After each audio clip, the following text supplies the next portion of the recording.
Hello viewers, আসসালামু আলাইকুম। আপনারা যারা ডেস্কটপ বা ল্যাপটপ ইউজারকারী আছেন, যারা নিজের ডেস্কটপ বা ল্যাপটপের ওয়ালপেপার চেঞ্জ করতে না পারেন এবং কি নিজের ছবি ওয়ালপেপারে না রাখতে পারেন, তাদের জন্য আজকে এই ছোট্ট ভিডিওটি। চলুন শুরু যাচ্ছি।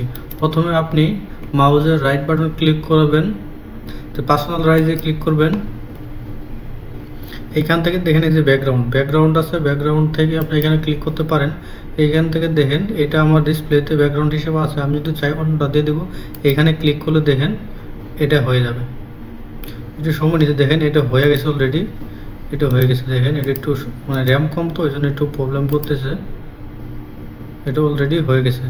তো আমি যদি দেখেন এই যে এটা এখন হয়ে যাবে, এটা হয়ে গেছে, এটা হয়ে যাবে অথবা এটা হয়ে যাবে। দেখেন এটা হয়ে গেছে।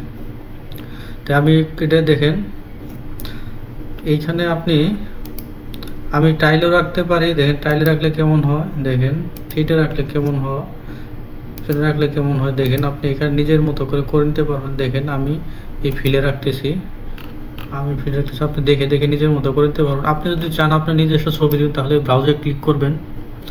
ব্রাউজ থেকে দেখেন আপনি যে এখানে ছবি রাখা থাকলে, আমার কোনো ছবি নাই তার জন্য আমি পারতেছি না। এখানে ছবি মানে ক্লিক করবেন, ক্লিক করে এখানে ক্লিক করবেন ক্লোজ পিকচার। এখানে ক্লিক করলে আপনি মনে করেন আমার এখানে কোনো পিকচার নাই জন্য এই দেখাইতেছে। আপনার ওখানে থাকলে এরকম দেখাবে না।